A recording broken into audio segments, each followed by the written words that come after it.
We will not relent in degrading, eradicating, and eliminating gangs and gang members. That was Prime Minister Dr. Andrew Holness on Monday of last week as he responded to the latest tragic result of gang violence.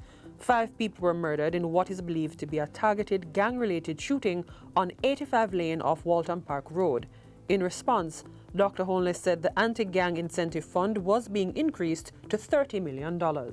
Any resident, any citizen, anyone who has any information that is valuable to us in leading to the arrest or giving us information that would lead to the degrading of the gangs, that information would be obviously treated with the care to protect your identity and your security, but you can also benefit from a reward from this fund. The development of parks and green spaces was high on the agenda at a stakeholder breakfast meeting hosted by the Urban Development Corporation, UDC. As the main speaker, Prime Minister Holness told stakeholders that a beach park had been identified for Priory in St. Anne and another in Negril, Westmoreland. Then, in St. Thomas, we have given a directive to the UDC to identify and or acquire land in St. Thomas to build their parish park, and that will be called the Freedom Park. He also revealed that plans are in place to carry out major upgrades at the Hope Park in St. Andrew. We're going to invest in the Hope Park, and it is already named for one of the characteristics of the Jamaican personhood, that we are very hopeful people. So we're going to invest in that park to bring it up to standard so that we can all be proud of it and see it as a symbol of hope. Kingston is also earmarked for a waterfront park. So there is already in place, not just plans, the wheel is already in motion for the development of the Kingston waterfront. And the entire Kingston waterfront will be a park. We have signed a loan with the World Bank for $12 million. It will be $40 million overall, but $12 million US for the development of the linear park, which will run from the Marine police station all the way to Raytown. And it will be a fantastic gathering place for all Jamaica. In the meantime, development on the Portmore Resilience Park is now 30% complete and opening is projected for October 2025.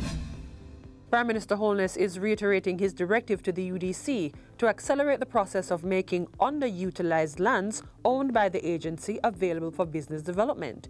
He urges the UDC to ensure that all properties are utilized in ways that support the private sector. So in effect, I'm saying to our stakeholders in the private sector that you should sharpen your pencils and come with proposals.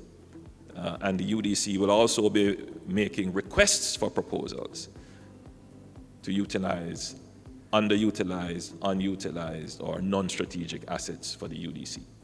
Dr. Holness says lands owned by the UDC are also being considered for housing development, especially in areas where there is mass employment.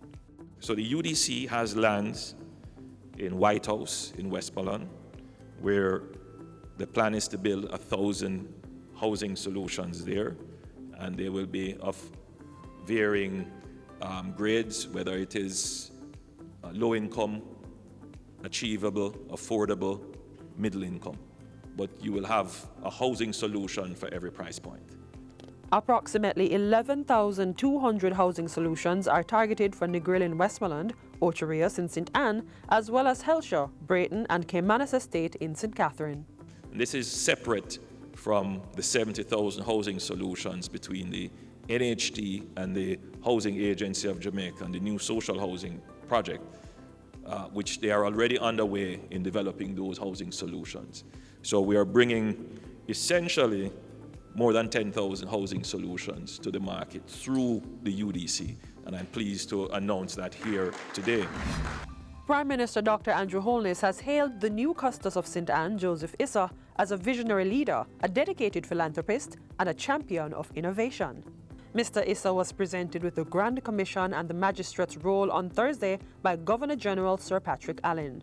His appointment as Custos is a well-deserved recognition of his integrity, dedication, and tireless contribution to his parish and country. As Custos Rotulorum, Mr. Issa will oversee 548 justices of the peace for St. Anne. Dr. Holness says the appointment is a recognition for Mr. Issa's lifetime of service to Jamaica, especially to the people of St. Anne. And that's it for Jamaica House Weekly. Be sure to join us next time for more of the news stories coming out of the Office of the Prime Minister.